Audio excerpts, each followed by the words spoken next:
आप सभी का चैनल नॉलेज प्लस में स्वागत है। प्यारे बच्चों, आज का हमारा टॉपिक है छायावाद के 4 स्तंभ कवियों में से एक कवयित्री महादेवी वर्मा जी की कविता हिमालय से, जो कि उनकी प्रसिद्ध रचना सांध्य गीत से अवतरित है। इस कविता में हिमालय का मानवीकरण किया गया है। कवयित्री एक और जहाँ हिमालय के प्राकृतिक सौंदर्य का वर्णन करती है, वहीं दूसरी ओर इसके भावात्मक स्वरूप का दर्शन कराती है। यह हिमालय हमारे लिए संपत्ति विपत्ति, सुख दुख, आशा निराशा आदि की द्वंद्वात्मक स्थिति में समान रहकर त्याग और सहनशीलता का जीवन यापन करने की प्रेरणा प्रदान करता है। आइए पढ़ते हैं। हे चिर महान यह स्वर्ण रश्मि छू श्वेत भाल, बरसा जाती रंगीन हास, सेली बनता है इंद्रधनुष, परिमल मल मल जाता बतास, पर रागहीन तू हिम निधान। इन पंक्तियों में महादेवी वर्मा जी ने हिमालय के सौंदर्य का वर्णन करते हुए उसकी महानता का बखान किया है। कवित्री कहती हैं, हे चिर महान, चिर प्राचीन काल से, अनंत काल से महान, हे अनंत काल से महान हिमालय, हे हमेशा से ही महान रहने वाले हिमालय। यह स्वर्ण रश्मि छू श्वेत भाल, जब सूरज की सुनहरी रश्मियां किरणें, जब सूरज की सुनहरी किरणें छू श्वेत भाल, तुम्हारे श्वेत मस्तक को बर्फ से आच्छादित, बर्फ से ढके हुए सफेद मस्तक को छूती है। बरसा जाती रंगीन हास, तो तुम्हारे चारों ओर उस प्रकाश के रूप में तुम्हारी रंगीन हंसी बिखर जाती है। हे महान हिमालय, जब सूर्य की सुनहरी किरणें तुम्हारे बर्फ से आच्छादित, बर्फ से ढके हुए ऊंचे श्वेत मस्तक को, भाल का अर्थ है मस्तक, मस्तक को छूती हैं, तो बरसा जाती रंगीन हास, प्रकाश के परावर्तन के कारण चारों ओर एक सुनहरा प्रकाश बिखर जाता है। उसी के लिए कवियत्री कह रही हैं कि तुम्हारी घाटियों में तुम्हारी रंगीन हंसी बिखर जाती है। सेली बनता है इंद्रधनुष, और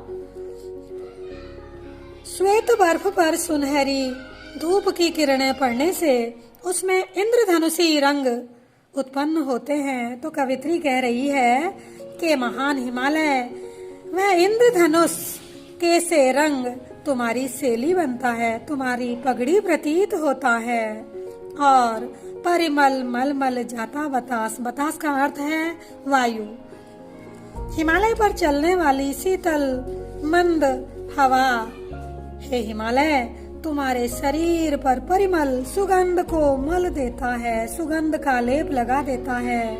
इतने सब कुछ होने पर भी पर रागहीन तू हिम निदान, हे हिम के निधान, हे हिम के भंडार, हिम के खजाने, हे महान हिमालय, तू राग से हीन है। राग का अर्थ है बच्चों प्रेम, तू प्रेम से दूर है, तू अनुराग से हीन है। हे महान हिमालय, हे हिम के भंडार हिमालय, इतने सौंदर्य तेरे पास है, इतना सब कुछ होने पर भी तू राग से हीन होकर, प्रेम से दूर होकर उदासीन है। आगे, नभ में गर्वित झुकता नसीस, पर अंक लिए हैं दीन छार, मन गल जाता नत विश्व देख, तन सह लेता है कुलिस भार, कितने मृदु कितने कठिन प्राण। महादेवी वर्मा जी कहती हैं, हे महान हिमालय, नभ में गर्वित झुकता न शीस, तुम्हारा शीस नभ में उन्नत खड़ा है, गर्व से खड़ा है, वह किसी के आगे झुकता नहीं है। पर अंक लिए हैं दीन छार, इतने महान होने पर भी हे महान हिमालय, तुम अपने अंक में, अपने गोद में दीन छार तुच्छ मिट्टी को लिए हुए हो। हिमालय में चट्टानों के अतिरिक्त मिट्टी भी, कहीं कहीं मिट्टियों में अशुद्धिकरण भी है, गुणों के साथ कहीं न कहीं कोई अवगुण भी है, तो कवित्री कहती हैं कि महान हिमालय, तुम्हारा शीश उन्नत होकर गर्व से आसमान में खड़ा है।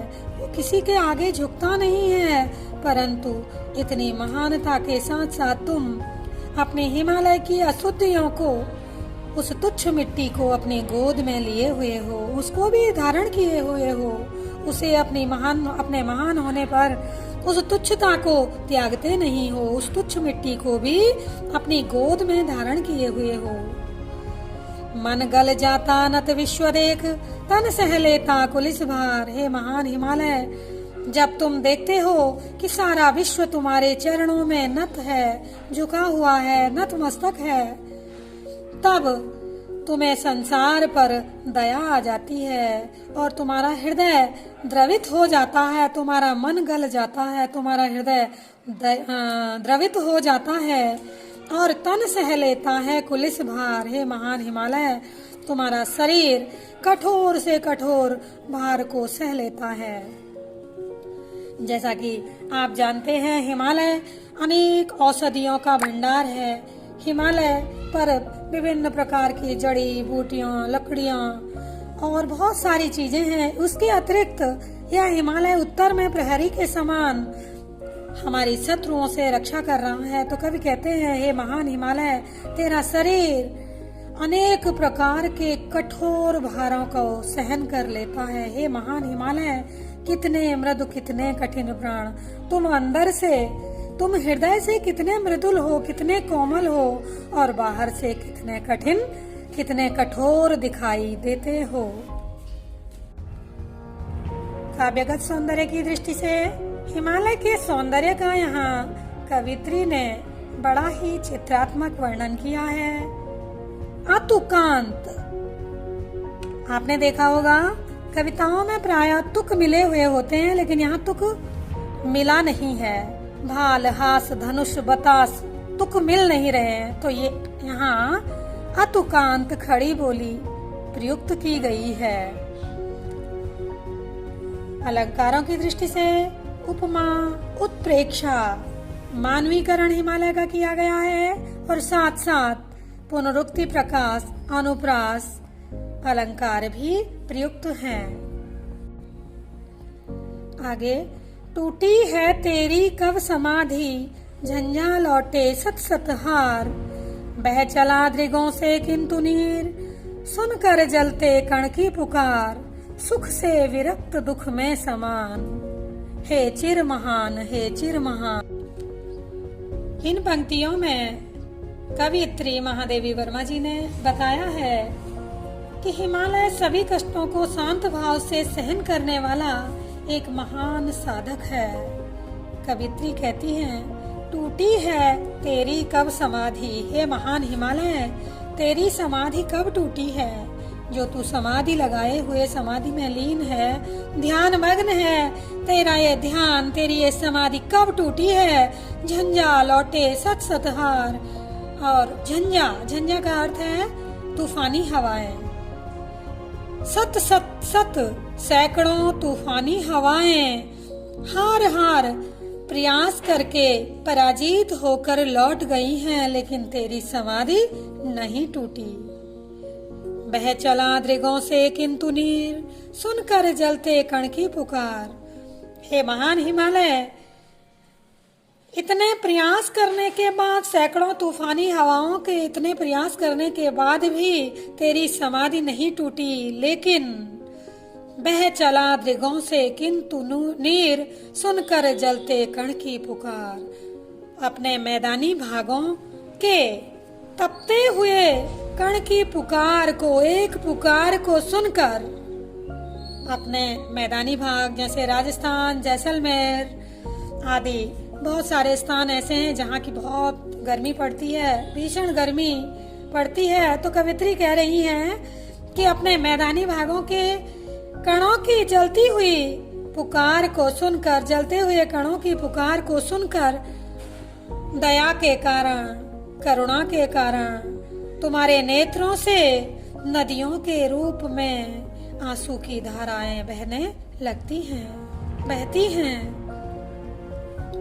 सुख से विरक्त जल दुख में समान। हे महान हिमालय, तुम सुख में तो सबसे दूर रहते हो, विरक्त रहते हो, लेकिन दुख में समान भाव से रहते हैं, समभाव से रहते हैं। आगे, मेरे जीवन का आज मूक तेरी छाया से हो मिलाप, तन तेरी साधकता छूले, मन ले करुणा की थाह नाप। उर में पावस दृग में बिहान, हे चिर महान, हे चिर महान। महादेवी वर्मा जी कहती हैं, मेरे जीवन का आज मूक, मौन अभिलाषा है। मूक का अर्थ है मौन। मेरे जीवन की मौन अभिलाषा है कि तेरी छाया से हो मिलाप, तेरी परछाई से मेरे जीवन का शांत मिलन हो जाए। ये मेरी मौन अभिलाषा है कि तेरी परछाई से मेरे जीवन का शांत मिलन हो जाए। तन तेरी साधकता छूले, मेरा बाह्य शरीर तेरी साधकता का स्पर्श कर ले, तेरी साधारणता को छू ले। मेरा शरीर तेरे बाह्य शरीर की साधारणता, जिस प्रकार तू साधारण जीवन जीता है उसी प्रकार मेरी अभिलाषा है मेरा शरीर भी तेरे शरीर की साधारणता को छू ले और मन ले करुणा की थाह नाप। और मेरा मन, मेरा आंतरिक मन तेरी करुणा की गहराई को नाप ले। मेरा आंतरिक मन तेरी करुणा की गहराई को नाप ले, अर्थात मेरा शरीर तेरे साधारण रूप को तथा मेरा मन तेरी करुणा को अंश रूप में ग्रहण कर ले, तो हृदय में सहृदयता की वर्षा ऋतु आ जाए। मेरा हृदय भी तेरे हृदय की तरह सहृदय बन जाए। जिस प्रकार तेरे हृदय में लोगों के कष्टों को देखकर, लोगों के दुखों को देखकर पावस ऋतु लगी रहती है। पावस का अर्थ है वर्षा ऋतु। तेरा हृदय लोगों के कष्टों को देखकर जिस तरह से रोता रहता है, पावस ऋतु तेरे हृदय में बनी रहती है, उसी प्रकार मेरा हृदय भी दूसरे के कष्टों और दुखों को देखकर दुखी हो जाए और दृग में विहान और मेरे नेत्रों में ज्ञान का, आनंद का सवेरा बना रहे, ऐसी मेरी अभिलाषा है। काव्यगत सौंदर्य की दृष्टि से विविध कष्टों को सहकर भी साधना में लीन हिमालय का अनुकरण करने की कामना कवित्री ने व्यक्त की है। भाषा सरल एवं भावानुकूल, अतुकांत, खड़ी बोली हिंदी भाषा प्रयोग की गई है। अलंकारों में अनुप्रास, पुनरुक्ति प्रकाश, रूपक अलंकारों का सुंदर समन्वय किया गया है।